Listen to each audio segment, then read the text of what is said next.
তাহলে অনেকগুলো বলিউড এবং সাউথ মুভি রিলিজ করছে, তাছাড়া বাংলা মুভিও এসছে। তাহলে বাংলার বক্স অফিসে রঘু ডাকাত, রক্তবীজ এবং দেবী চৌধুরানী এই তিনটা মুভি কিরকম বক্স অফিস কালেকশন করছে। তো hey guys, welcome back to my channel. আমি আছি আপনাদের সঙ্গে মিঠুন, আর আপনি দেখছেন আমার ইউটিউব চ্যানেল এমবি স্টুডিও। তো গাইস, আজকে আমরা কথা বলবো রঘু ডাকাত মুভির টোটাল 31 দিনের গ্রস বক্স অফিস কালেকশনকে নিয়ে, কথা বলবো রক্তবীজ 2 এর টোটাল 31 দিনের গ্রস বক্স অফিস কালেকশনকে নিয়ে, এবং কথা বলবো দেবী চৌধুরানী মুভির টোটাল 30 দিনের গ্রস বক্স অফিস কালেকশনকে নিয়ে। তো গাইস, ভিডিওটা আপনাদের জন্য একটা ইন্টারেস্টিং হতে চলেছে, তাই ভিডিওটাকে শুরু থেকে নিয়ে শেষ পর্যন্ত কন্টিনিউ করবেন। এবং আপনি যদি আমার চ্যানেলে ফার্স্ট টাইম হয়ে থাকেন তো প্লিজ চ্যানেলটাকে সাবস্ক্রাইব করে ভিডিওতে একটা লাইক করে দেবেন। তো চলুন ভিডিওটি শুরু করা যাক। তো গাইস, ফার্স্ট আমরা যে মুভিটাকে নিয়ে কথা বলবো সেটা হচ্ছে রক্তবীজ 2 কে নিয়ে। তো রক্তবীজ 2 এর কিন্তু এখন অনেকটাই হল প্লাস শো টাইম বিরাট হারে ড্রপ দেখা গেছে, কারণ আমরা জানি অনেকগুলো হিন্দি, সাউথ এবং বাংলা মুভি রিলিজ হয়েছে, যার কারণে কিন্তু এই মুভিটার যে হল প্লাস শো টাইম সেটা কিন্তু অনেকটাই ড্রপ দেখা যাচ্ছে। তাছাড়া এই মুভিটার যে বক্স অফিস কালেকশনটা করছিল লাখের ঘরে, আমার মনে হয় সেটাও আর এখন হবে না, কারণ এতটাই ড্রপ দেখা গেছে ভাই, সেটা কি বলবো, মানে বলে বোঝাতে পারবো না। তো এমনিতেই আমরা জানি রক্তবীজ 2 এর অবস্থা কিন্তু প্রথম থেকেই খারাপ ছিল, কর্পোরেট বুকিং এবং নানান রকমের কিন্তু অভিযোগ এই মুভিটাকে নিয়ে উঠে এসেছিল। কিন্তু এখন প্রশ্ন হলো, এই মুভিটা তার অলরেডি 31টা দিন কমপ্লিট করে ফেলেছে। তো ডে 31 এসে মুভিটা কত টাকা আয় করলো। তো গাইস, আপনাদেরকে জানিয়ে দিই, এই মুভিটা তার ডে 31 এসে বক্স অফিস কালেকশন করেছে 1 লক্ষ টাকার মতো, এবং টোটাল 31 দিনে মুভিটা গ্রস বক্স অফিস কালেকশন করেছে 4,58,00,000 টাকা। তো গাইস, এই মুভিটার বক্স অফিস কালেকশন নিয়ে আপনাদের কি মতামত, আপনারা নিচের কমেন্টে অবশ্যই জানাবেন। তো গাইস, সেকেন্ড আমরা যে মুভিটাকে নিয়ে কথা বলবো সেটা হচ্ছে মুম্বাদার মুভি দেবী চৌধুরানী মুভিটাকে নিয়ে। তো দেবী চৌধুরানী মুভিটারও কিন্তু সেম অবস্থা।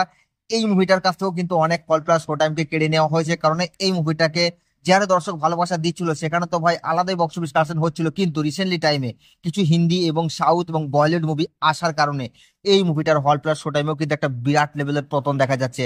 এমন পতন এসছে, আমার মনে হয় এই মুভিটাও আর লাখের ঘরে বক্স অফিস কালেকশন করতে পারবে না, যেমনটা গত 10-12 দিন ধরে একই ভাব করে আসছিল। তো সেই জায়গায় কিন্তু একটা মারাত্মক লেভেলের ড্রপ এখন দেখা যাচ্ছে। যদিও মুভির গল্প ভালো ছিল, স্ট্রং ছিল, তারপর মুভিটা আর হয়তো সেরকম লেভেলের বক্স অফিস কালেকশন দিতে পারবে না, বা লাইফ টাইম যে বক্স অফিস কালেকশন প্রেডিকশন করেছিলাম সেটা হয়তো আর হবে না। তো এখন প্রশ্ন হলো এটাই যে এই মুভিটা তার অলরেডি 30 দিন কমপ্লিট করে ফেলেছে, মানে 1 মাস কমপ্লিট করে ফেলেছে। তো ডে 30 এসে মুভিটা কতটা আয় করলো। তো গাইস, আপনাদেরকে জানিয়ে দিই, এই মুভিটা তার ডে 30 এসে বক্স অফিস কালেকশন করেছে প্রায় 1.5 লক্ষ টাকার মতো, এবং টোটাল মুভিটা এখনো পর্যন্ত 30 দিনে গ্রস বক্স অফিস কালেকশন করেছে 4,55,00,000 টাকা। তো গাইস, এই মুভিটারও বক্স অফিস কালেকশন নিয়ে আপনাদের কি মতামত, আপনারা নিচের কমেন্টে অবশ্যই জানাবেন।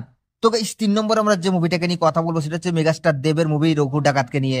তো রঘু ডাকাতেরও কিন্তু হল প্লাস শো টাইমে অনেকটা ড্রপ দেখা গেছে, তবে এখনো পর্যন্ত এই দুটো মুভির তুলনায় দেবদার কাছে কিন্তু এখনো পর্যন্ত ভালো হল প্লাস শো টাইম আছে। তবে এই মুভিটা এখনো পর্যন্ত লাখে বক্স অফিস কালেকশন করছে, যার কারণে কিন্তু এখনো পর্যন্ত এই হল প্লাস শো টাইমটা ধরে রাখতে পেরেছে, বা কালী পুজোতেও কিন্তু মুভিটা একটা মারাত্মক লেভেলের বক্স অফিস কালেকশন দিয়েছে।